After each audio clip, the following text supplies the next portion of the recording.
Hello dear students, welcome to ASC starter. मैं आपको इस वीडियो में नरेशन करवाने जा रहा हूँ। ठीक है, इसको डायरेक्ट एंड इनडायरेक्ट स्पीच भी कहते हैं।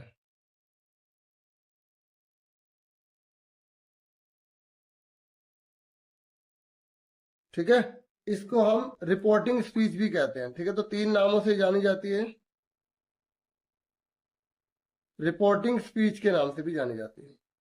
ठीक है, तो इसके मैं आपको पहले रूल बताऊंगा, फिर मैं आपको ये करके दिखाऊंगा। ये चाहे 10th क्लास हो, 9th क्लास हो, 7th हो, 11th हो, तो इनमें ये क्वेश्चन 2 से लेकर 4 नंबर तक का आता है। ठीक है, या तो इनडायरेक्ट को डायरेक्ट बनाने को आएगा, या डायरेक्ट को जो है इनडायरेक्ट बनाने को आएगा। ठीक है, ये देखो, ये क्वेश्चन ऐसे आए हुए ना, जैसे ये लिखा राम सैड, ये राहुल सैड, दे सैड, ऐसे वाले क्वेश्चन जो है ना, ये होते हैं नरेशन में। ठीक है, डायरेक्ट स्पीच। ठीक है, इस तरीके के क्वेश्चन होते हैं। ऐसी अगर हम यहाँ पे और पेपर्स देखें अलग अलग क्लासेस के, जैसे 9th का भी है, तो आप देखेंगे ये क्वेश्चन अलग अलग फॉर्मेट में आते रहते हैं। 11th क्लास में भी अगर आप देखेंगे तो इस तरीके से आपको क्वेश्चन वगैरह मिलेंगे। ठीक है, तो बहुत आसान तरीका मैं लेकर आया हूँ। जो कॉम्पिटिटिव एग्जाम देना चाहते हैं, अगर वो भी इस वीडियो को देखेंगे ना, तो उन्हें भी बहुत बेनिफिट मिलने वाला है। ठीक है, तो देखिए, रूल नंबर 1, सबसे आसान तरीका करवाऊंगा मैं। रूल नंबर 1, अगर वो प्रेजेंट टेंस है, अब हमें कैसे पता चलेगा वो प्रेजेंट टेंस है? यहां से पता चलेगा, अगर यहां पर से लिखा है। ठीक है, अब मैं फुल स्टॉप की बात करूंगा। फुल स्टॉप किसे, काय की फुल स्टॉप? यहां पर, ये जब पूरा सेंटेंस खत्म हो रहा होगा ना, यहां पे अगर ये फुल स्टॉप है तो इसकी बात कर रहे हैं। ठीक है, जैसे यहां पर ये पूरा सेंटेंस खत्म हो रहा है, क्वेश्चन मार्क है, तो दो होते हैं, या तो क्वेश्चन मार्क होगा या फुल स्टॉप होगा। तो रूल नंबर 1, प्रेजेंट टेंस में फुल स्टॉप वाला, अगर से लिखा है, अगर सेस लिखा है, अगर से टू लिखा है, अगर सेस टू लिखा है, तो उसको किस में कन्वर्ट करना है, ये रूल नंबर 1 होता है। तो अगर से लिखा है तो उसे से ही रहने देना है, सेस है तो उसे सेस ही रहने देना है। अगर टू लिखा आ गया तो इसका बन जाएगा टेल, अगर एस लगा तो हो जाएगा टेल। ठीक है, क्लियर हो गया अच्छे से? रूल नंबर 1 अभी चल रहा है, रूल नंबर 1। ठीक है, तो ये प्रेजेंट टेंस में हो गया फुल स्टॉप। ठीक है, दूसरा रूल है क्वेश्चन मार्क। क्योंकि रूल है, हम कौन सा मैथ कर रहे हैं, इसी में कर देते हैं। रूल ही तो सिखा रहा हूं। तो अगर क्वेश्चन मार्क आए तो से का क्या होगा, आस्क हो जाएगा। ठीक है, अगर शेष लिखा आ जाए तो आस्क हो जाएगा। ठीक है, अगर से टू लिखा आ जाए तो आस्क हो जाएगा, और अगर शेष टू लिखा आ जाए तो भी आस्क हो जाएगा। ठीक है, क्लियर हो गया? रूल नंबर 1 क्लियर हो रहा है? अभी क्या था, प्रेजेंट टेंस था, मतलब ये प्रेजेंट में थे। अगर पास्ट में हो जाए, देखो ज्यादातर जो नरेशन आती है ना, वो पास्ट में आती है। पास्ट मतलब जैसे यहाँ सैड लिखा है, सेकंड फॉर्म लिखी है ना। ठीक है, देखो सारा पास्ट में दिया है। अगर हम इसमें भी देखें तो यहाँ पर दो जने बातचीत कर रहे हैं, लेकिन यहाँ लिखा है नहीं, सैड वगैरह नहीं लिखा ना। तो अब हमें कैसे पता चलेगा वो पास्ट है प्रेजेंट है? तो हमें आगे हिंट दे दी इन्होंने, देखो ये लिख दिया, सेकंड फॉर्म लिख दिया ना, दो जनों के बीच बातचीत, ये आंसर लिख दिया। पहला जो स्टेप है ना, रूल नंबर 1, इन्होंने सोल्व करके दे दिया यहाँ पर। अगर यहाँ पर ये लगाया होता, ये अगर ये लगाया होता तो वो प्रेजेंट होता है। ठीक है, लेकिन सेकंड फॉर्म लग गई तो पास्ट है। तो रूल नंबर 1 पहचान में आना बहुत ज्यादा जरूरी है। रूल नंबर 1 से ही सेंटेंस हमें देखना है, पास्ट में करना है, प्रेजेंट में करना है। ठीक है, अब पास्ट में अगर कैसे पता चलेगा, सैड लिखा आ जाए या फिर हमें रूल 1 का आंसर दिया होगा, उससे हमें हिंट मिल जाएगी। ठीक है, अगर सैड लिखा आ जाए, जैसे यहाँ पर इस पेपर में यहाँ सैड लिखा है, तो क्या करेंगे? अगर फुल स्टॉप है तो क्या करेंगे, क्वेश्चन मार्क है तो क्या करेंगे? सैड है या सैड टू है, दो ही होते हैं इसमें। सैड है तो सैड ही रहेगा, सैड टू है तो वो टोल्ड हो जाएगा। कुछ बच्चे समझ भी गए होंगे कि सर जिस तरीके से इसमें हुआ वैसे इसमें भी हो रहा है ना। अगर सैड है तो क्या होगा, आस्क्ड हो जाएगा। जैसे यहाँ पर देखो, से का से था, लेकिन जब क्वेश्चन मार्क था आस्क बन गया। ऐसे सैड का सैड है, है ना, लेकिन क्वेश्चन मार्क तो सैड का आस्क्ड हो गया। अब देखो यहाँ पर हमें हिंट मिल गई थी ना आस्क्ड, तो हम समझ गए ये पास्ट रूल है ना। तो आपको ये पता होना चाहिए प्रेजेंट रूल है पास्ट रूल है। 90% जो क्वेश्चन आते हैं वो पास्ट रूल के आते हैं, क्योंकि प्रेजेंट रूल अगर आ जाता है ना तो आगे का सारा सेम उतर जाता है, बस थर्ड रूल अप्लाई होता है, फोर्थ रूल अप्लाई बहुत कम होता है इसमें। 4 रूल है इसमें, सुन रहे मेरी बात। अब यहाँ पर अगर सैड टू लिखा आ गया तब भी यहाँ पे आप आस्क्ड ही लिखोगे, ठीक है। तो ये रूल नंबर 1 क्लियर हो गया, अच्छे से समझ आ गया। अब आ जाइए रूल नंबर 2 पर, ठीक है। तो ये हमारा था रूल नंबर 1, अब हम करेंगे रूल नंबर 2। देखिए रूल नंबर 2 पढ़ने जा रहे हैं हम। रूल नंबर 2 है कि इन्वर्टेड कोमा की जगह क्या लगाना है। ये देखो, जैसे यहाँ पे इन्होंने ये आंसर कर दिया है, क्या कर दिया है, आंसर कर दिया है, हमें इसे डायरेक्ट में बदलने के लिए कहा है, ठीक है। और यहाँ पर देखो ये लिखा है इन्वर्टेड कोमा, तो इन्वर्टेड कोमा को जब हटाते हैं तो यहाँ क्या लगाते हैं, जैसे यहाँ पे इन्होंने डैट लगाया, क्योंकि अगर हमें पहले सीधा आएगा तो हमें उल्टा करना भी आ जाएगा, ठीक है। जैसे अगर आपको एबीसीडी आती है, एबीसीडी सीधी आती है, अगर सीधी आ गई तो उल्टी भी आपको आ जाएगी, Z Y S W T S R Q P O, इस तरीके से आप उल्टी भी कर लोगे, है ना। अब इन्वर्टेड कोमा के लिए क्या लगाएंगे, वही क्वेश्चन है, या तो फुल स्टॉप होगा या क्वेश्चन मार्क होगा, ठीक है। अगर फुल स्टॉप है तो फुल स्टॉप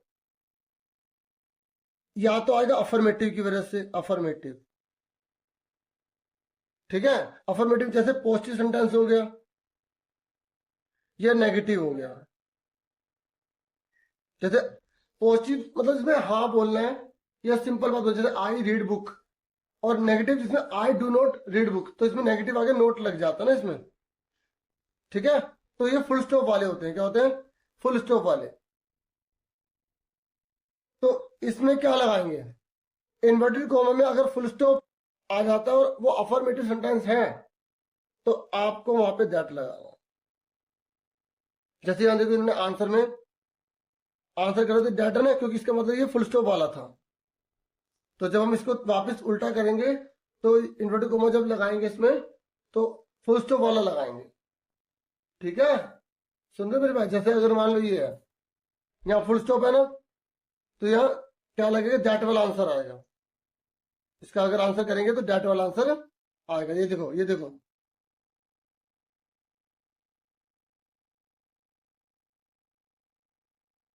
इन्होंने आधा आंसर लिख के दे दिया, द स्टूडेंट रिप्लाइड दैट। देखो ये जब स्कैन, अब आप बोलोगे सर इसमें इन्वर्टेड कॉमा नहीं लगा, तो इन्होंने लगाया नहीं, लगाना चाहिए वैसे, ठीक है। जैसे यहां पर देखो, ये देखो रिया सैड लिखा नहीं इन्वर्टेड कॉमा, समझो। अगर फुल स्टॉप होता है तो यहाँ पे क्या लगाते हैं, दैट लगा, ठीक है। दूसरा फुल स्टॉप है, और अगर वो इंपैरेटिव सेंटेंस है, इंपैरेटिव,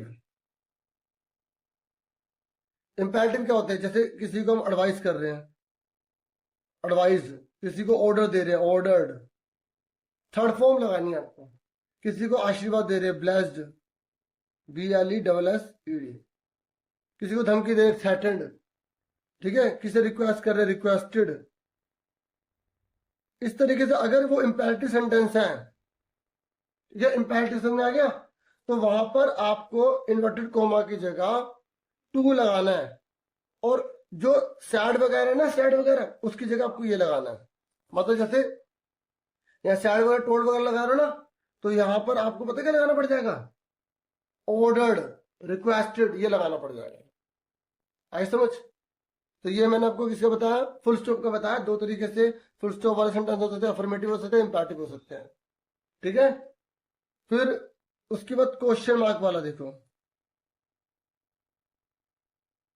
अगर क्वेश्चन मार्क है तो क्वेश्चन मार्क 2 वजह से आ सकता है। एक हेल्पिंग वर्ब की वजह से आ सकता है क्वेश्चन मार्क, जब वो शुरू में आ जाए। दूसरा आ सकता है वो WH फैमिली की वजह से। हेल्पिंग वर्ब ये देखो, यहां पर देखो, इसमें तो कहीं भी इन्होंने हेल्पिंग वर्ब नहीं मतलब सिंपल उसके यहाँ देखो, ये रहा, ये डिड लगा ना शुरू में, और ये क्वेश्चन मार्क है, क्वेश्चन मार्क है लेकिन हेल्पिंग वर्ब की वजह से आया है, तो ये क्या कहलाएगा, ये हेल्पिंग वर्ब वाला कहलाएगा क्वेश्चन मार्क। तो हेल्पिंग वर्ब कैसे पहचानोगे, शुरू में आ गया, शुरू में अगर डू आ गया, डस आ गया और क्वेश्चन मार्क बना हुआ है, डिड आ गया, इज आ गया, एम आ गया, आर आ गया, यहां तक कि ऑक्सिलरी वर्ब्स भी आ गई, तब भी अगर क्वेश्चन मार्क है तो वहां पर भी क्या रूल लगेगा वो बताने जा रहा हूं। वाज वर आ गया, हैज आ गया, हैव आ गया, हैड आ गया, विल आ गया, शैल आ गया। तो बच्चों वहां पर आपको इन्वर्टेड कोमा की जगह पता क्या लगाना है, इफ लगाना है। क्या लगाना है, इफ। ठीक है, यहां पर क्या लगा रहे थे, दैट, यहां पर क्या लगा रहे थे, टू लगा रहे थे रूल नंबर 2 में। ठीक है, और हेल्पिंग वर्ब में क्या लगा रहे हैं, इफ लगा रहे हैं। और डब्ल्यू फैमिली कौन सी होती है, what, where, who, which, whose, whom, how many, सबके मीनिंग पता होने चाहिए, हाउ मच। अगर इनकी वजह से क्वेश्चन मार्क आ रहा है तो यही दोबारा रिपीट हो जाएगा और कुछ भी नहीं आएगा इन्वर्टेड कोमा की जगह। अब व्हाट का मतलब वैसे बता दो क्या होता है, वेयर मतलब होता है कहाँ, हु मतलब कौन, क्योंकि अगर ये पता होता है तो क्वेश्चन पहचानने में आसानी होती है। विच मतलब कौन सा, हुज मतलब किसका, हु मतलब किसे, हाउ मतलब कैसे, हाउ मेनी मतलब कितने, हाउ मच मतलब कितने।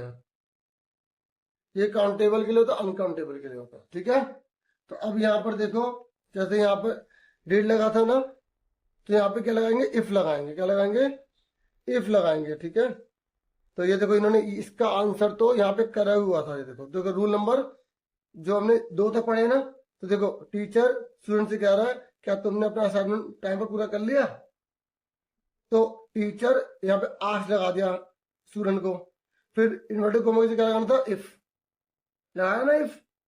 क्यों लगाया, क्योंकि क्वेश्चन मार्क है, हेल्पिंग वर्ब की वजह से क्वेश्चन मार्क आया। 2 रूल समझ में आ गए। ठीक है, आगे बच्चों 2 रूल आगे सुनो, बाकी इसकी प्रैक्टिस बहुत चाहिए। अब रूल नंबर 3 देखो, रूल नंबर जो 3 है वो है सन का। सन फर्स्ट, सेकंड और थर्ड। अगर आई लिखा आ गया, वी लिखा आ गया, तो फर्स्ट को देखना है। फर्स्ट पर्सन होते हैं आई, वी, आवर, माई, मी, तो ये फर्स्ट पर्सन होते हैं सारे ये। और यू और यूर आ जाए तो आपको सेकंड को देखना है, मतलब सेकंड वाले पर्सन को देखना है, तो यू, यूर। और एन क्या, थर्ड। अगर ही लिखा आ गया, शी लिखा आ गया, इट लिखा आ गया, नेम लिखा आ गया, ये वर्ड लिखे आ गए सेंटेंस में, दे आ गया।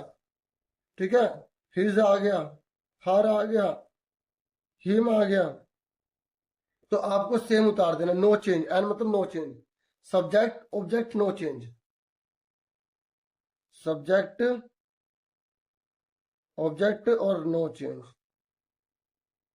अब देखो मैं आपको बता रहा हूं क्या बताना चाहता हूं। देखो इन्होंने आंसर करा हुआ नहीं, तो यहाँ पर ये सब्जेक्ट है, यू आया लिखा, क्या है इनमें, अगर ये लिखे आ रहे हैं, यू लिखा है, तो यू लिखा है तो सेकंड को देखना है, सेकंड में कौन है, टीचर किससे बात कर रहा है, सेकंड में कौन है। अगर ये इसकी लाइन है टीचर की, सेकंड में कौन हुआ, स्टूडेंट हुआ, तो स्टूडेंट लड़का है लड़की है, अगर लड़का है तो यहाँ पे ही कर देंगे, और लड़की है तो शी कर देंगे। इस तरीके को चेंज करना आना चाहिए, मतलब जो यहाँ लिखा है उसके अकॉर्ड, जैसे यू लिखा है तो सामने वाले को देखना है, तो अगर उसकी हिंदी समझ में आ रही है तो वो यू सामने वाले से बोल रहा है ना, तो सामने वाले को देखो लड़का लड़की है। अब यू लिखा है तो सामने वाले को देखना है स्टूडेंट, तो हिज कर दिया। जब शुरू में ही लगता है, बीच में अगर योर वगैरह आए तो ये पॉजेसिव होते हैं, पॉजेसिव अधिकार, तो वहां पे हिज लगाते हैं। और लास्ट में होता है तो ऑब्जेक्टिव लगता है, हिम लगता है। देखो इस रूल से थोड़ा अलग से रूल है, मैं एक चीज थोड़ा सा बता दूं। ठीक है, ये देखो थोड़ा सा आपको बता दूं, एक होता है सब्जेक्ट, एक होता है ऑब्जेक्ट और एक होता है पॉजेसिव। ठीक है, तो आई क्या सब्जेक्ट, तो इसका ऑब्जेक्ट होगा मी।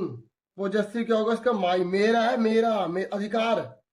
या तो इस बच्चे को सेंटेंस का मीनिंग क्लियर हो जाए तो अधिकार के हिसाब से वहां पे मी नहीं लगाएगा, आई नहीं लगाएगा, माई लगाएगा, अगर अधिकार की बात आती है तो।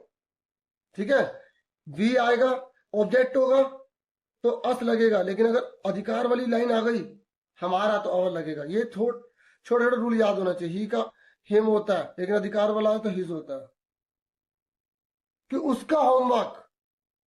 इस तरीके से शी आ जाए तो क्या आएगा, हर, और ये दोनों सेम आते हैं, इसमें कंफ्यूजन ही नहीं है। दे का क्या होगा, दे का दाम होगा और यहाँ पे देयर हो जाएगा। ठीक है, इट जानवर वस्तु पक्षी के लिए लगाते हैं तो इट का यहाँ पे इट रहेगा, लेकिन पोजेसिव में इट्स हो जाएगा। और नेम का तो नेम तो बदलता ही नहीं है ना। ठीक है, नेम मतलब किसी का नाम हो गया। ठीक है, रूल नंबर आया थर्ड। ठीक है, तो अब जैसे यहां पर देखो, देखो I will come to the party, तो सैड के सैड लिखेंगे, फुल स्टॉप लिखा है तो यहाँ पे दैट लग गया, rule number 2। Rule number 3, I कौन है, रिया।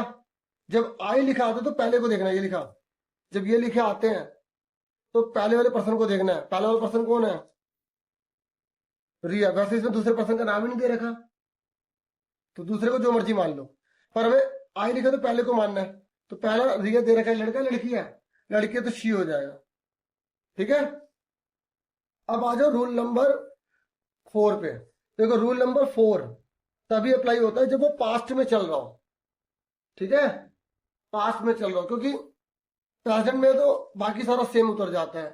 तो थोड़ा सा जो रूल नंबर 4 यूज होगा वो बता देता हूं। देखो, अगर वर्ब की फर्स्ट फॉर्म लिखी है तो आपको वर्ब की सेकंड फॉर्म कर देना है। अगर डू नॉट लिखा है वहां पे तो डिड नॉट कर देना है।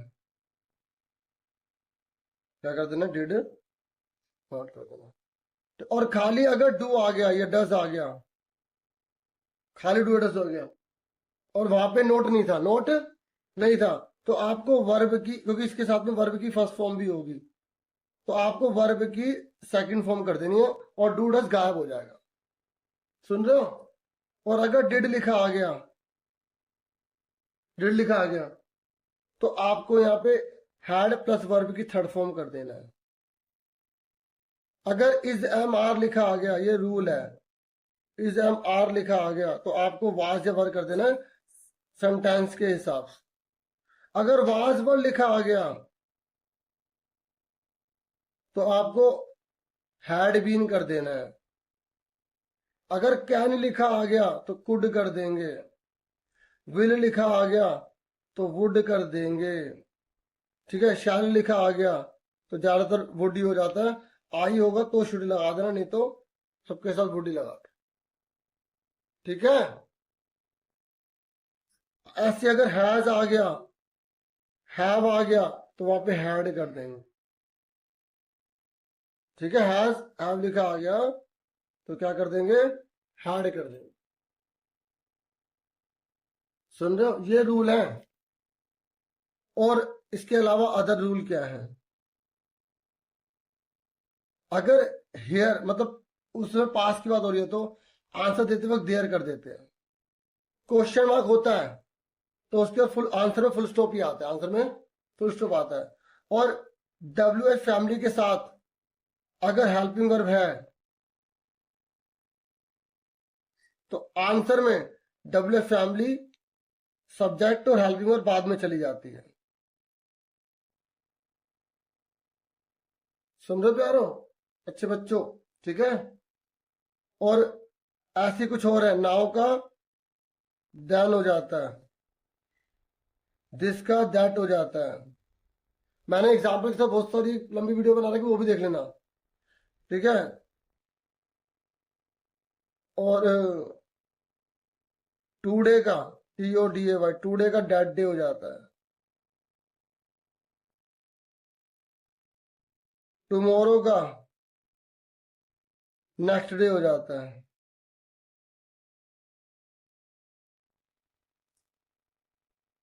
यस्टरडे का प्रीवियस डे हो जाता है।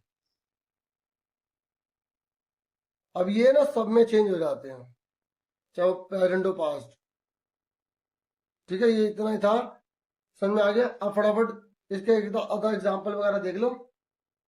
देखो, the teacher said the sun rise in the east. जो यूनिवर्सल ट्रूथ होते हैं वो कभी चेंज नहीं होते, ये भी याद रखना। सुन रहे हो? क्योंकि सूरज हमेशा पूर्व से निकलता है, ये बदल नहीं सकता। तो रूल नंबर 1 लगाएंगे, तो द टीचर लिखा, सैड है ना, तो सैड लगेगा रूल नंबर 1 के हिसाब से। फिर उसके बाद इन्वर्टेड कॉमा की जगह डैट लग जाएगा सेकंड रूल के हिसाब से, क्योंकि फुल स्टॉप है। बाकी सारा सेम उतार देंगे क्योंकि यूनिवर्सल ट्रुथ है। ठीक है, सेकंड फॉर्म नहीं होगी यहां पर।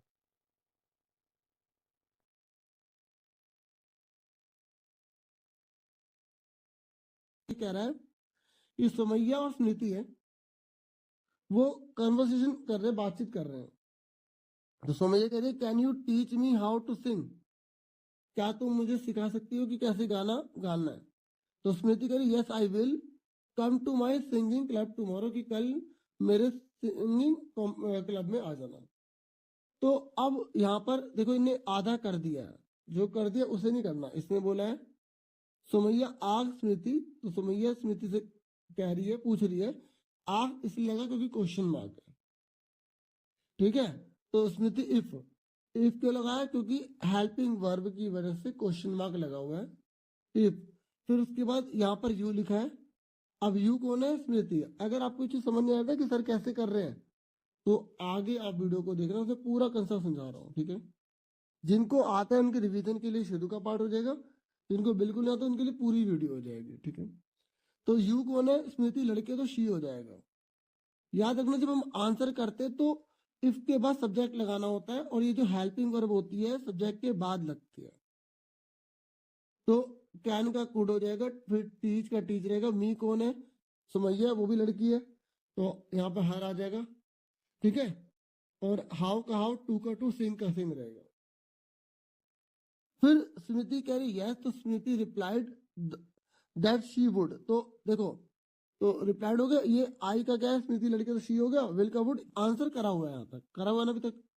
फिर आगे बोला शी आल्सो आस्क्ड, क्योंकि यहाँ पे फुल स्टॉप डाल के दोबारा एक लाइन लिखी है ना, तो हम फिर उसको लिखने के लिए अलग से लिख देते, शी आल्सो आस्क्ड सुमैया। तो उसने सुमैया को और चीज बोली, क्या बोला? Come to my singing club tomorrow. तो इसको आपको क्या करना है? नरेट करना है, नरेशन करना है, इंटरेक्ट करना है। तो सुमैया, तो क्या आएगा? देखो, she also asked Sumaiya that आपके हाथ में बच्चों, या तो आप दैट लगा के शी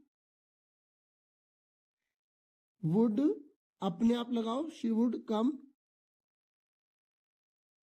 टू माई का कौन है? स्मृति लड़की है, तो हर हो जाएगा, she would come her singing club, फिर लिखेंगे सिंगिंग, फिर आ जाएगा क्लब, टुमारो का आ जाएगा नेक्स्ट डे।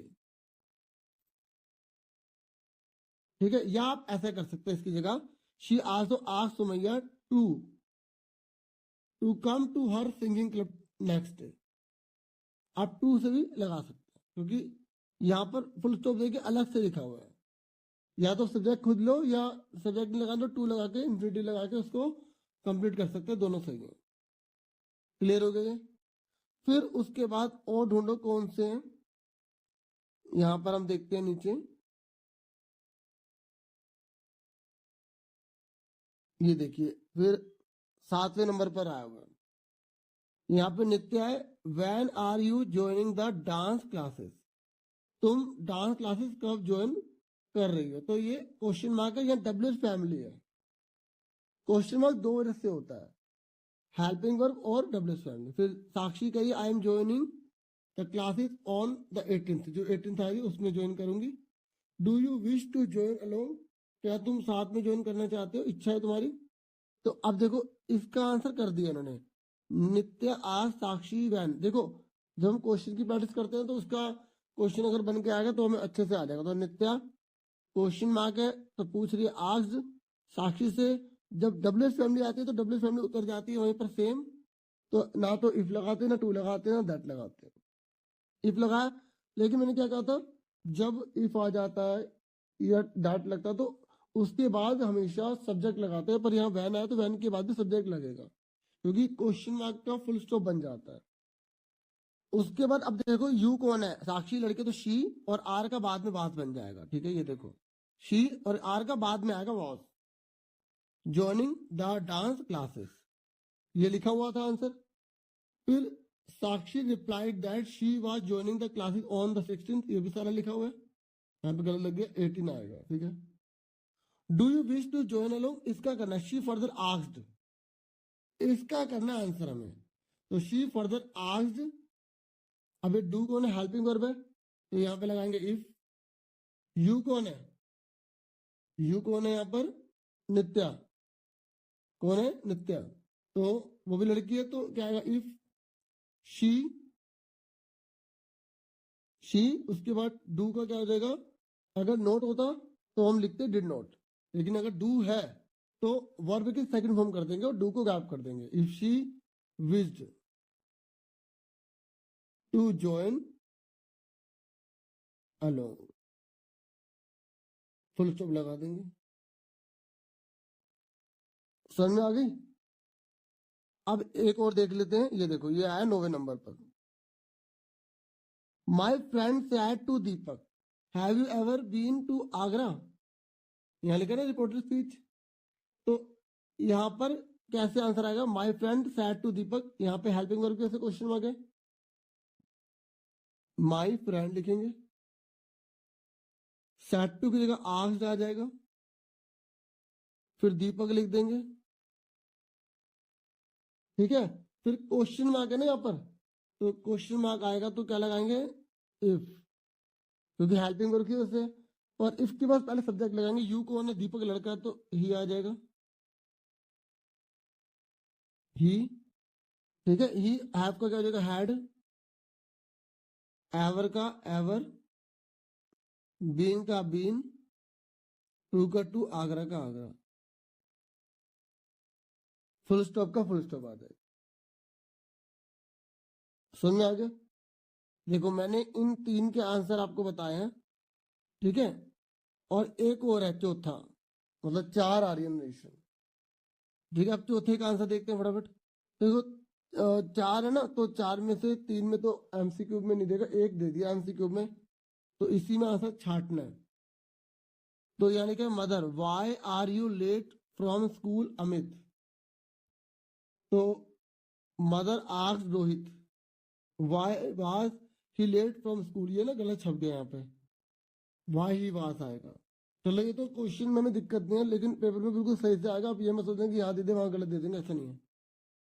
तो Rohit replied that while coming from school, देखो कई बार आप सोचते हैं ना कुछ एक्स्ट्रा चीज लगा देते हैं तो उस पर टेंशन मत लेना। तो replied that while coming from school, ये लिखा हुआ है, टू बस स्टॉप लिख दिया। अब इसका करना है, इसका करना है, तो बताओ क्या आएगा। आई कौन है, रोहित लड़का है, ही आएगा, सब में ही लिखा है। ऐसा क्वेश्चन तो काटने वाला करना। अब यहाँ पर लिखा है स्लिप्ड, जब वर्ब की सेकंड फॉर्म आती है तो आंसर करते वक्त हैड प्लस थर्ड फॉर्म लग जाती है। अब ये पता होना चाहिए, आप आगे की वीडियो देखोगे ना, भले स्पीड से देख लेना, आपको सारा रूल पता लग जाएगा। तो हैड स्लिप्ड कहाँ लिखा है, ये लिखा, तो ये कट गया, ये गलत है, ये कट गया गलत है, ये कट गया गलत है। लो, ये तो हमें एक बार में आंसर पता लग गया, हाँ है ना। तो ये इसका बी आंसर का, ही हैड स्लिप्ड। अब हमें आगे के रूल देखने की भी जरूरत नहीं पड़ी, पता लग गया इसका आंसर क्या है, बी।